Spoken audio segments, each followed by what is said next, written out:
Bismillahirrahmanirrahim. Assalamualaikum warahmatullahi wabarakatuh. Mekatur merupakan Biro Umroh Haji Khusus berpengalaman di mana kami telah memberangkatkan ribuan jamaah, baik umroh maupun haji. Mekatur dan Lizara menghadirkan layanan berkualitas dan bertekad untuk terus menjadi travel haji dan umroh yang teramanah dengan sistem akuntabilitas, terpercaya dan sehat. Didukung dengan tim yang berakhlakul karimah, profesional dan solid, kami siap melayani para tamu Allah dengan pelayanan yang prima dan dengan sepenuh hati. Dan pastinya dengan pembimbing dan mutawif yang berpengalaman dan profesional. Mekatur dan Lizara selalu berkomitmen penuh dengan pelayanan terbaik, berlandaskan syariat Islam dengan menyediakan fasilitas premium, terpercaya dan terjangkau, berupa hotel yang dekat dengan Baitullah, kemudian jadwal penerbangan yang pasti, manasik di gedung sendiri, dan kami juga terdaftar di Kemenak, bersertifikat IATA, dan pasti tergabung dalam asosiasi terbesar di Indonesia, yaitu Asosiasi Ampuri. Mekatur terus berkomitmen untuk memberikan kajian edukasi serta tayangan-tayangan Islami dengan syiar dakwah kami melalui media podcast kami, dan dengan dukungan pastinya brand ambassador kami. Kami juga mengucapkan terima kasih dan apresiasi yang tinggi kepada pihak-pihak yang selalu membantu program CSR kami. Pastinya kami terus berinovasi untuk jamaah Mekatur. Untuk itu, silakan bergabung bersama kami. Mitra terpercaya Anda beribadah. Billahi taufiq wal hidayah. Wassalamualaikum warahmatullahi wabarakatuh. Assalamualaikum warahmatullahi wabarakatuh. Alhamdulillah, nahmaduhu wa nasta'inuhu wa nastaghfiruh. Wa na'udzu billahi min syururi anfusina wa min sayyiati a'malina. May yahdihillahu fala mudhillalah wa may yudlil fala hadiyalah. Asyhadu an la ilaha illallah wa asyhadu anna Muhammadar Rasulullah. Sahabat Mekatur yang kami muliakan, bertemu lagi kita pada kesempatan kali ini pada kajian Riyadhus Shalihin, persembahan spesial daripada Mekatur. Pada kesempatan kali ini kita akan membaca hadis yang ke-8, melanjutkan pembahasan kita pada babun niat, babul ikhlas wa ihdharin niyah. Wa an Abi Musa Abdillah bin Qaisil Asy'ari, salah seorang sahabat yang bernama Abdullah bin Qais meriwayatkan, Su'ila Rasulullah sallallahu alaihi wasallam, Rasulullah ditanya, ada seseorang datang berjumpa kepada Rasul dan kemudian bertanya tentang apa? Anir rajuli yuqatilu syaja'atan, tentang seseorang yang berperang dengan gagah berani. Tentu pada saat seseorang terjun di medan peperangan, tidak ada hal yang dituntut kecuali memang menunjukkan keberaniannya. Tetapi Rasulullah Shallallahu Alaihi Wasallam sedang mengajarkan kepada para sahabat tentang motif berperang yang harus dihindari. Kalau seseorang ingin berperang, ingin menunjukkan kehebatan dirinya, ingin menunjukkan keperkasaannya, ingin menunjukkan kepada khalayak tentang keberaniannya, maka Rasulullah menjawab, wa yuqatilu riya'an. Wahai baginda, bagaimana kalau orang berperang itu ingin menunjukkan kehebatannya, menunjukkan keperkasaannya, menunjukkan kemampuannya untuk bermain pedang. Wa yuqatilu hamiyatan. Ada pula yang berperang karena memiliki sifat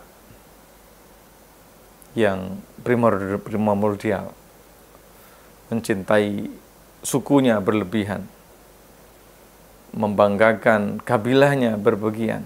Ya Rasulullah, kalau ada orang-orang yang berperang dengan motif-motif seperti ini, motif riya, motif sum'ah, motif menunjukkan kehebatan, ingin membela kabilahnya meskipun salah, ingin membela sukunya meskipun salah, ayyudzalika fi sabilillah. Dari ketiga orang yang berperang dengan motif-motif sedemikian, mana motif yang di jalan Allah? Faqala, maka menjawab siapa Rasulullah sallallahu alaihi wasallam, man qatala, barang siapa yang berperang litakuna kalimatullahi, yang tujuannya adalah kalimat Allah Subhanahu wa taala hiyal ulya, tinggi.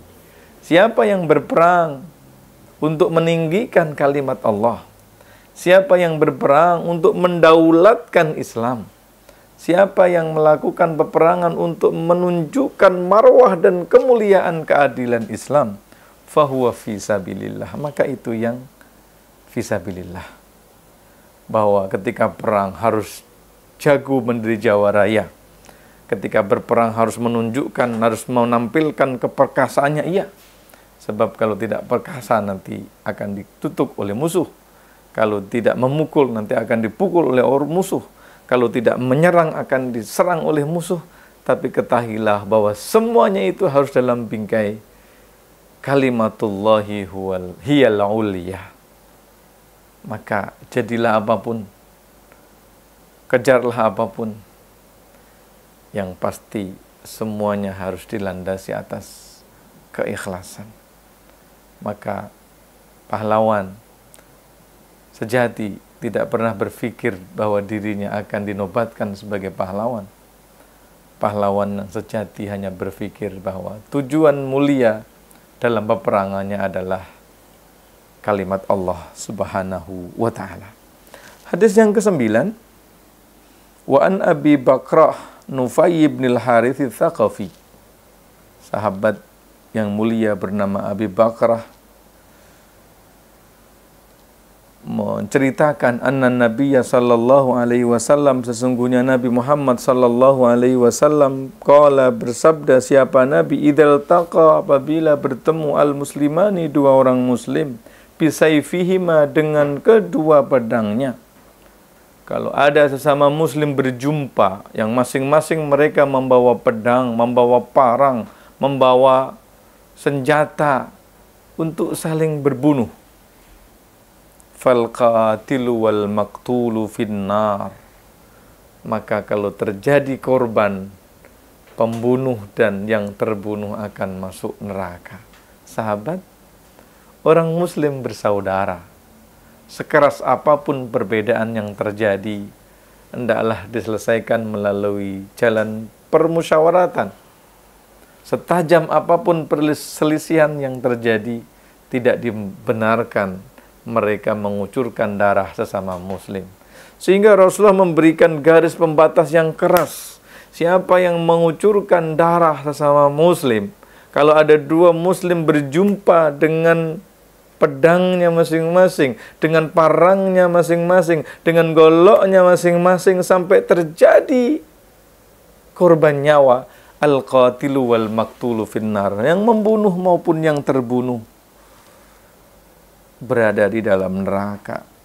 Qultu, maka sahabat Abi Bakrah bertanya, ya Rasulullah, hadzal qatil, pembunuhnya wajarlah wahai Nabi kalau masuk ke dalam neraka. Fama balul maqtul, tapi gimana ceritanya? Masa dia korban tapi kemudian masuk neraka juga? Kalau yang masuk neraka itu pembunuh, logik wahai Nabi. Tapi bagaimana mungkin dia korban tapi masuk neraka juga? Qala, maka Nabi menjawab, innahu kana harison, karena sejatinya orang yang terbunuh tersebut itu pun sebetulnya antusias, sebetulnya berusaha ala qatli sahibihi, untuk membunuh saudaranya. Jadi sebetulnya kedua-duanya memiliki niat, memiliki conscience, memiliki azam untuk membunuh saudaranya. Hanya memang ada yang berhasil dan ada yang tidak. Ini menunjukkan bahwa niat yang ada di dalam hati seseorang betul-betul dicatat oleh Allah Subhanahu wa ta'ala, meskipun tidak terjadi. Kalau ada orang berselisih, keduanya begaduh, keduanya berperang dengan senjata yang dengan senjatanya memang digunakan untuk niat pembunuhan, maka baik yang terbunuh maupun yang membunuh, kedua-duanya akan masuk ke dalam neraka. Sahabat yang saya muliakan, Rasulullah Shallallahu Alaihi Wasallam dalam hadis terusnya menyatakan, an Rasulillah sallallahu alaihi wasallam fima yarwi an rabbih tabaraka wa ta'ala. Hadis yang seperti ini disebut juga dengan hadis qudsi. Allah Subhanahu wa taala menyebutkan firman Allah Subhanahu wa taala, innallaha katabal hasanati was sayyiat. Allah telah menetapkan mana yang baik dan mana yang buruk, mana yang hasanah dan mana yang sayyi'ah. Tsumma bayyana dzalika, kemudian menjelaskan dengan sedetail-detailnya tentang mana yang baik dan mana yang buruk. Faman hamma bihasanatin, siapa yang punya niat untuk melakukan kebaikan, falam ya'malha, tapi tidak sempat dilakukan, katabahallahu tabaraka wa ta'ala indahu hasanatan kamilatan. Allah akan mencatat di sisinya kebaikan. Subhanallah, mulianya Allah, dermawannya Allah. Seseorang akan mendapatkan pahala di sisi Allah meskipun hanya dengan niat kebaikan yang ada di dalam hatinya. Sahabat Mekatur, jangan pernah berhenti memiliki niat baik. Sebab kita tidak tahu niat baik mana yang dapat kita lakukan dan niat baik mana yang akan mengantarkan kita ke dalam surga. Sebab setiap niat baik yang kita lakukan tercatat sudah oleh Allah Subhanahu wa ta'ala. Jangan kemana-mana, kita akan kembali selepas pariwara berikut ini.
Sahabat Mekatur dimanapun Anda yang berada, kita lanjutkan pembahasan kita tentang niat, tentang kebaikan yang kita akan lakukan. Rasulullah SAW mengatakan bahwa setiap niat yang telah kita pasang di dalam hati, sesungguhnya telah dicatat oleh Allah Subhanahu wa ta'ala meskipun belum dilakukan. Sekarang bayangkan kalau seandainya kita dapat melakukan niat-niat baik tersebut. Jangan pernah lelah untuk melakukan niat baik. Jangan pernah lelah untuk berniat melakukan kebaikan. Karena dengan niat yang kita pasang, semesta akan menghantarkan bala tentaranya agar kita dapat melakukan kebaikan tersebut. Kalaupun seandainya tidak, Allah telah mencatat hal tersebut. Wa in hamma biha, tapi kalau seandainya niat yang telah ia lakukan itu, ia lakukan, niat yang telah ia pasangkan itu berhasil dilaksanakan, katabahallahu asyra hasanat, Allah akan menuliskan sebanyak 10 kebaikan, ila sab'i mi'atin dhi'fin, sampai 700 lipat. Subhanallah. pemurahnya Allah ke atas kita. Satu niat yang kita pasang, Allah telah catat satu kebaikan. Satu niat yang kita pasang dan kita lakukan, Allah akan kasih pahala berlipat-lipat. 10 kebaikan sampai 700 kebaikan. Keberlipatan yang sangat luar biasa. Wa in hamma bisayyi'atin, lantas sesiapa yang melakukan niat keburukan, falam ya'malha, tapi tidak ia lakukan, katabahallahu indahu hasanatan kamilah. Kalau seandainya terjadi orang memiliki niat melakukan keburukan, melakukan kemaksiatan, ingin melakukan kebohongan, dan tidak ia lakukan, pemurahnya Allah. Orang yang meninggalkan niat buruk, tidak jadi ia lakukan, Allah tulis satu kebaikan. Wa in hamma biha, dan barang siapa yang melakukannya, dan barang siapa yang meniatkan keburukan, fa'amilaha, kemudian melaksanakan niat keburukan tersebut, katabahallahu sayyi'atan wahidan,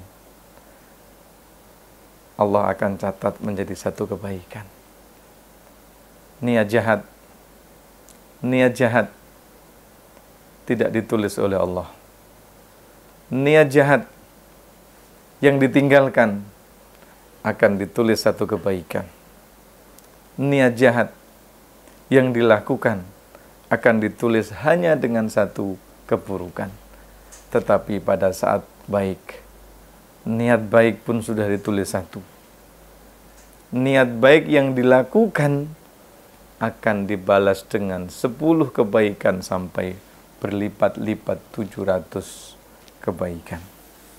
Hadis terakhir pada sesi kali ini, hadis yang 10. Wa an Abi Hurairah qala Rasulullah sallallahu alaihi wasallam, kata Abu Hurairah, Nabi bersabda, salatul rajuli fi jama'atin, seseorang yang melaksanakan salat dengan berjamaah, tazidu ala salatihi fi baitihi wa salatihi fi suqihi bid'an wa ishrina darajah. Salat jamaah yang dilakukan oleh seseorang lebih mulia 23, 24, 25, 26, 27 lebih baik daripada salat yang ia lakukan sendirian di rumahnya, salat yang ia lakukan di tempat kerjanya, tempat dagangnya, di pasarnya.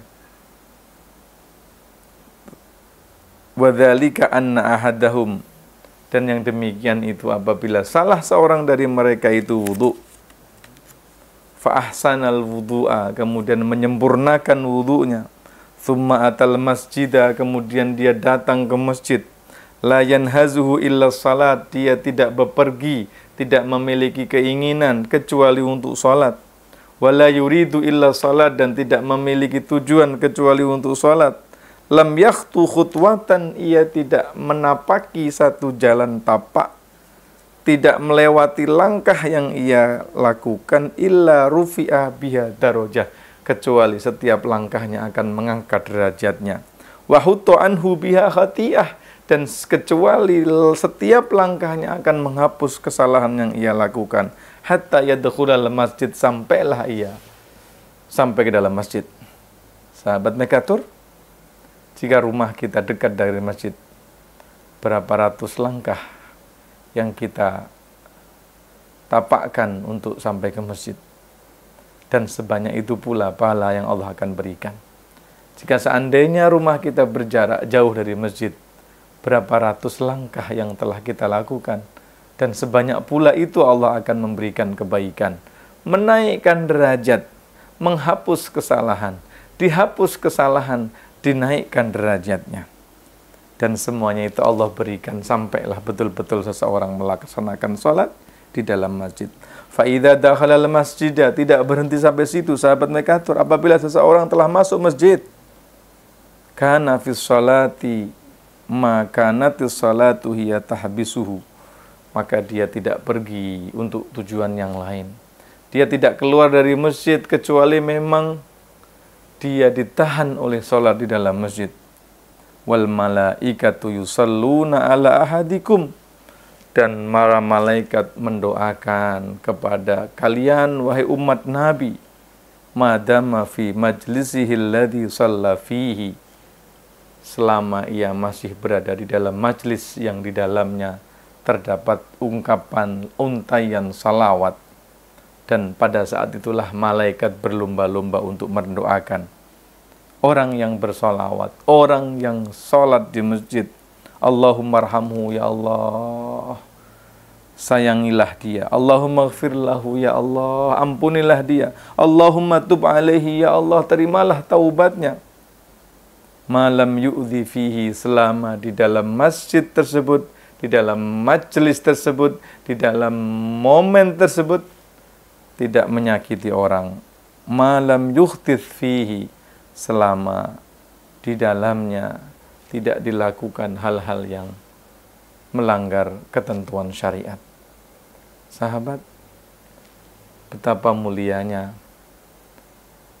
hati kita, betapa mulianya kehidupan kita pada saat kita memiliki hati yang tulus, hati yang jernih, hati yang lembut, tidak melakukan apapun kecuali berharap dari Allah Subhanahu wa ta'ala.